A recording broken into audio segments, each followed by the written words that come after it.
आगक रज अच्छी आपण समस्त को रजर अनेक अनेक अभिनंदन। रजर समस्त घरे गुड़ाए पिठापणा बनता है।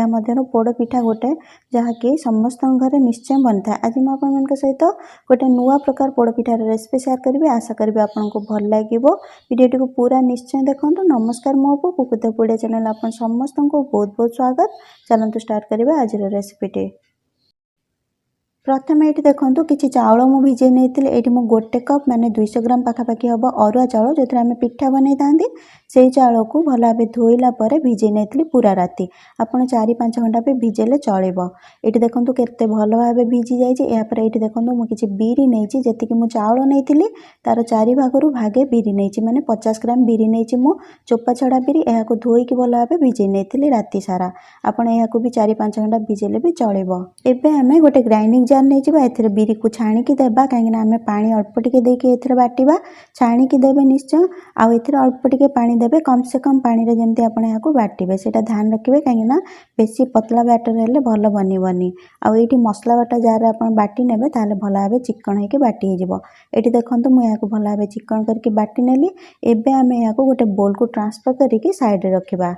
एबे आमे सेम ग्राइंडिंग जार चाउल को छाणिकी देदबा आउ एथरे अल्प टिके पानी देकी चिकन करके बाटी नबा। एठी ध्यान रखिबे पानी बिल्कुल भी अधिक देबेनी। जिते कम पानी रे आपण बाटी पारिबे सेते कम पानी रे बाटंतु। बैटर हमर पूरा गाढ़ा हेबा दरकार न आगो को असुविधा हबो। एठी देखंतु चाउल को मु भल भाबे चिकन करके बाटी नेली। कम से कम पानी देकी मु याको बाटी जे आपण भी एमती करिवे। बेसी पतला कले बिल्कुल भी भल बनिबनी। एबे आमे याको गोटे बड़ जगह को ट्रांसफर करनबा आउ साइड रे रखिबा परे यूज करबा। यह पर जो बिरी आम बाटिक रखते ताको भल भाव फेणी नेबा। एठी मु हाथ रे फेणुची आपन चाहिले हुस्कर भी फेणी पारिबे।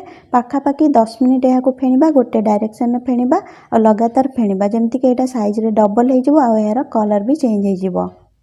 एठी देखंतु पाखापाखि 10 मिनिट हो गलानी बिरी को गोटे डायरेक्शन में मु फेणुथिली। यार साइज देखंतु डबल हो गलानी आ यार कलर देखंतु पूरा धला देखालानी। हाथ रे एमते ऊपर पकेले भी आपण जानि परिबे कि केते हल्का लागुच। आपण चाहिले गोटे गिनार पानी नै कि सेथरे अल्प टिके पकेकी चेक कर पारबे। जदि भासुथिबो ताले आपण जानिबे कि भल भाबे फेणी हो गलानी। जेमती आमे बड़ी पकेला बेले चेक करथांती सेमती आपण कर पारबे। यह पर आम यहाँ जो चाउल बाटिक रखते से देदबा आउ हल्का हाथ में गोटे डायरेक्शन यहाँ मिसई नवा। ये ध्यान रखिए जोरे केबे भी मिसेबेनी। एथिरे जो फेण हो जाइए बिरी रे हल्का हो जाइए बिरी सेटा आमर एमती हल्का होकर रहिबा दरकार। से धीरे धीरे यहाँ मिसई नेबे। भल भाव मिसीगला आम यहाँ घोड़े 2 घंटा पर्यंत छाड़ीदेवा जमती कि यहाँ हल्का फर्मेंट हो। बेसी समय छाड़बेनी ना खट्टा लगे। ये आपड़ बैटर कंसिस्टेंसी देखी नियंतु केते गाढ़ा बैटर बनची कहीं आगो को जो आम ए गुड़ कि चीनी देवा से यहाँ पतला हो। जिते गाढ़ा बैटर आप बन पारे से गाढ़ा बनइबे बिल्कुल भी पतला बनइबेनी। एबे आमे बैटर को साइड रे रखिबा। गोटे कड़ाई नहीं जावा एथिरे देखंतु मु किछि पानी दे देछि। एथिरे आमे दे देबा कखारु। कखारु को एमती छोट छोट काटिकी मु देछि। बेसी बड़ काटिबेनी सिझिबा पई टाइम लागिवो। जदि आपण देखिबे ओजन रे कखारु 200 ग्राम अछि जेति कि आमे नेइथिले चाउल 200 ग्राम चाउल नेइथिले सेथिरे आमे 200 ग्राम कखारु देबा। जदि आपण कप रे मापिबे जो कप रे मु चाउल मापितिली सेही कप रे मापिले गोटे कप रु टिके अधिक हेबो कखारु। एठी 10 मिनिट हो गलानी कखारु भल भाव सीझी गलानी। आपण चाहिए प्रेसर कुकर रे गोटे सीटी भी लगे पारबे बहुत जल्दी हो जिवो। एबे आमे कखारु को छाणी नेबा पानी रु आ भल भाव थरटे ठंडा करनेबा। जेतल भल भाव ठंडा हो जिवो आमे यहाँ को बिना पानी रे भल भाव चिकन करके ग्राइंड करनेबा। एठी देखंतु कखारु ठंडा हला परे मु यहाँ को बिना पानी रे चिकन करके ग्राइंड करनेली। ध्यान रखिबे एथिरे जेमती किछि बड़ पीस नथिबो भल भाव चिकन हेकी बाटी हेतिबो ताले भल बनबो हमर पोड़ पिठा। एबे आमे यहाँ को साइड रे रखिबा परे यूज करबा। एहा परे एठी देखंतु मु गोटे प्रेसर कुकर नै जी आपण जे कोनोसी बासन नै पारिबे किंतु यार तळ टिके मोटा थिबा दरकार सेटा ध्यान रखिबे। प्रेसर कुकर मोटा थाए सेति लागि मु एटा नै छी आ एथिरे अल्प टिके घी एमती लगे नेबा। एहा ऊपर मु गोटे बटर पेपर दोची आपण शाल पत्र किबा कदली पत्र दे पारिबे। एथिरे किछि निश्चय देबे तळे ताले कोन हो कि पोड़ पिठा तळु बेसी जळिबनी। एहा परे एहा ऊपर मु 2-3 चम्मच दे दोची गुआ घी। आपण टिके कम भी दे पारिबे आपण को जेति कि दरकार आपण से हिसाब रे दे पारिबे। जेहेतु आमे पोड़ पिठा बनाउचंती टिके अधिक घी देथिले भल लागे सेति लागि मु दे दोची।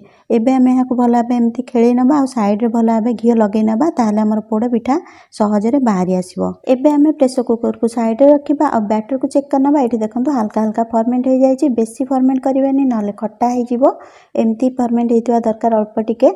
एहा परे आमे एथिरे जो कखारु बाटी की रखथिले सेटा दे दबा। एथिरे ଏହା ସହିତ ଏଥିରେ 10-12ଟି ଗୋଲମରିଚ ଆଉ 4ଟି ଗୁଜୁରାତିକୁ ଏମିତି ଗୁଣ୍ଡ କରିକି ଦେଇଦେବା। ଆଉ ଲୁଣ ଦେଇଦେବା ସ୍ୱାଦ ଅନୁସାରେ ବା ଅଧା ଛୋଟ ଚାମଚ ମୁଁ ଏଇଠି ଦେଇଛି। ଗୋଟେ ବଡ଼ ଚାମଚ ଘିଅ ଦେଇଦେବା। ଘିଅ ଦେଲେ ଭଲ ଲାଗିବ, ପିଠା ଆମର କଅଁଳିଆ ରହିବ ଭିତରୁ। ଏହା ସହିତ ଏଥିରେ କିଛି କଟା ନଡ଼ିଆ ମୁଁ ଦେଇଛି, ଆପଣ ଚାହିଁଲେ କୋରା ନଡ଼ିଆ ବି ଦେଇପାରିବେ। ଏଇଠି ଗୋଟେ ବଡ଼ ନଡ଼ିଆର ଫାଳେ ନେଇଥିଲି, ମୁଁ ତାର ଅଧା ଦେଇଥିଲି, ଆଉ ଅଧା ମୁଁ ନଡ଼ିଆ ପାତି ବନେଇକି ରଖିଛି, ସେଇଟା ଆମେ ଗାର୍ନିସିଂରେ ୟୁଜ୍ କରିବା। ଏହା ସହିତ ଏଥିରେ କିଛି ଦହି ଛେନା ମୁଁ ଦେଇଛି, 2 ମୁଠା ପାଖାପାଖି ହେବ। ଦହି ଛେନାର ରେସିପି ମୋ ଚ୍ୟାନେଲରେ ଅଛି, ଯଦି ଆପଣ ଦେଖି ନାହାନ୍ତି ନିଶ୍ଚୟ ଦେଖନ୍ତୁ, ଆପଣଙ୍କୁ ବହୁତ ପସନ୍ଦ ଆସିବ। ଏହା ସହିତ ଏଥିରେ ଦେଇଦେବା ଗୁଡ଼, ଆପଣ ଏଠି ଚିନି ବି ଦେଇପାରିବେ। ଗୁଡ଼ ଦେଲେ ଭଲ ଟେଷ୍ଟ ଆସିଥାଏ, ଏହା ସହିତ କଲର୍ ବି ଭଲ ଆସିଥାଏ। 2-3 ଚାମଚ ଏଇଠି ଗୁଡ଼ ଦେଇଦେବା। ଆପଣଙ୍କୁ ଯେତିକି ମିଠା ପସନ୍ଦ ଥିବ ସେଇ ହିସାବରେ କମ୍ ବେଶୀ କରିକି ଆପଣ ଦେଇପାରିବେ। ଯଦି ଆପଣ ଶୁଖିଲା ଗୁଡ଼ ନେଇଥିବେ ଭଲ ଭାବେ କୋରିକି କିମ୍ବା ଭାଙ୍ଗିକି ଏଥିରେ ମିଶାଇବେ, ତାହେଲେ ସହଜରେ ମିଶିଯିବ।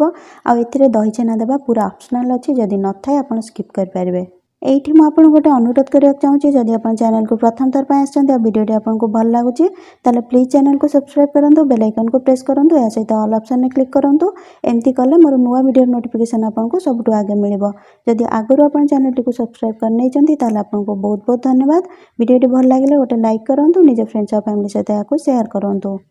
ଏବେ ଆମେ ସବୁ ଜିନିଷକୁ ଥରଟେ ଭଲ ଭାବେ ମିଶାଇ ନେବା। ସବୁ ମିଶିଲା ପରେ ଦେଖନ୍ତୁ ବ୍ୟାଟର ଆମର କେତେ ପତଳା ହୋଇଗଲା। ସେଥିଲାଗି ମୁଁ କହିଥିଲି ଯେତେ ଗାଢ଼ା କରିକି ଆପଣ ବାଟି ପାରିବେ ବାଟିବେ, କାହିଁକିନା ଗୁଡ଼ ଆଉ ଲୁଣ ଦେଲା ପରେ ଏଇଟା ପତଳା ହୋଇଯିବ। ଏବେ ଆମେ ବ୍ୟାଟରକୁ ପ୍ରେସର କୁକରରେ ଢାଳିଦେବା।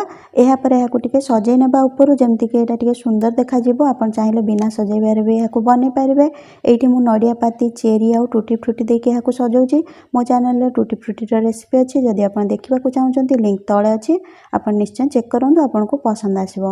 ଏବେ ଆମେ ପ୍ରେସର କୁକର ଢାଙ୍କୁଣୀକୁ ଏଥିରେ ଲଗାଇ ନେବା। ଏଥିରେ ଯେଉଁ ରବର ଅଛି ଆଉ ହୁଇସିଲ୍ ଅଛି ସେଇଟା ଆମେ ବାହାର କରିନେବା, ଖାଲି ଢାଙ୍କୁଣୀକୁ ଲଗାଇ ନେବା। ଏହାପରେ ଆମେ ଏହାକୁ ଗ୍ୟାସ୍ ଉପରେ ରଖିବା ଆଉ ଲୋ ଫ୍ଲେମ୍ରେ ଆମେ ଏହାକୁ ଛାଡ଼ିଦେବା, ଯେପର୍ଯ୍ୟନ୍ତ ଏଇଟା ଭଲ ଭାବେ ବେକ୍ ହେଇଯିବ। ଏଇଠି ଦେଖନ୍ତୁ ପାଖାପାଖି 40 ମିନିଟ୍ ହେଇଗଲାଣି ଲୋ ଫ୍ଲେମ୍ରେ ଏହାକୁ ବେକ୍ କରିବାର। ଏବେ ଆମେ ଏହାକୁ ଚେକ୍ କରିନେବା, ଗୋଟେ ଛୁରୀ କିମ୍ବା କାଠି ଲଗାଇକି ଏମିତି ଚେକ୍ କରିନେବା। ଏଇଠି ଦେଖନ୍ତୁ ଏଇଟା ପୁରା କ୍ଲିନ୍ ବାହାରୁଛି, ଏଥିରେ କିଛି ବି ବ୍ୟାଟର ଲାଗିନି, ତାମାନେ ଆମର ପୋଡ଼ ପିଠା ଭଲ ଭାବେ ବେକ୍ ହେଇଯାଇଛି। ଏଇଠି ଆପଣ 30 ମିନିଟ୍ ପରେ ଥରଟେ ନିଶ୍ଚୟ ଚେକ୍ କରିନେବେ, କାହିଁକିନା ସମସ୍ତଙ୍କ ଗ୍ୟାସ୍ ଅଲଗା ଥାଏ, ଏହା ସହିତ କୁକର ବି ଅଲଗା ଥାଏ, ଆଉ ଆପଣ କେତେ ମୋଟା ପିଠା ବନେଇଛନ୍ତି ସେହି ହିସାବରେ ଆପଣଙ୍କୁ କମ୍ କିମ୍ବା ବେଶୀ ଟାଇମ୍ ଲାଗିବ। ଏବେ ଆମେ ପ୍ରେସର କୁକରକୁ ଭଲ ଭାବେ ଥଣ୍ଡା ହେବା ପାଇଁ ଛାଡ଼ିଦେବା, ତାପରେ ଏହାକୁ ଡିମୋଲ୍ଡ କରିବା। ସାଇଡ଼୍ରେ ଏମିତି ଟିକେ ଛୁରୀ ବୁଲେଇ ନେବା, ତାପରେ ଡିମୋଲ୍ଡ କରିବା। ଯଦି ଗରମ ଥିବ ଆପଣ ଡିମୋଲ୍ଡ କରିବେ, ତାହେଲେ ଆପଣଙ୍କର ପିଠା ଭାଙ୍ଗିଯିବ।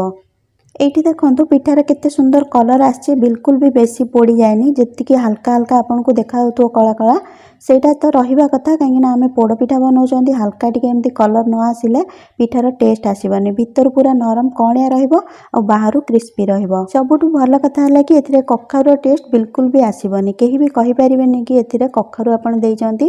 ଆପଣ ହିଁ ଜାଣିଥିବେ କି ଆପଣ ଏଥିରେ କଖାରୁ ଦେଇଛନ୍ତି, ଆଉ ଟେଷ୍ଟରେ ବହୁତ ବଢ଼ିଆ ରହିବ, ବାହାରୁ କ୍ରିସ୍ପି ଆଉ ଭିତରୁ ନରମ ରହିବ। ଏଥର ରଜରେ ଏହାକୁ ଥରେ ନିଶ୍ଚୟ ଟ୍ରାଏ କରନ୍ତୁ, ଆଶା କରିବି କି ଆପଣଙ୍କୁ ପସନ୍ଦ ଆସିବ। ପୁଣି ଦେଖା ହେବା ଗୋଟେ ନୂଆ ରେସିପିରେ, ସେ ପର୍ଯ୍ୟନ୍ତ ଖୁସି ରୁହନ୍ତୁ, ହେଲ୍ଦି ରୁହନ୍ତୁ ଆଉ ସେଫ୍ ରୁହନ୍ତୁ।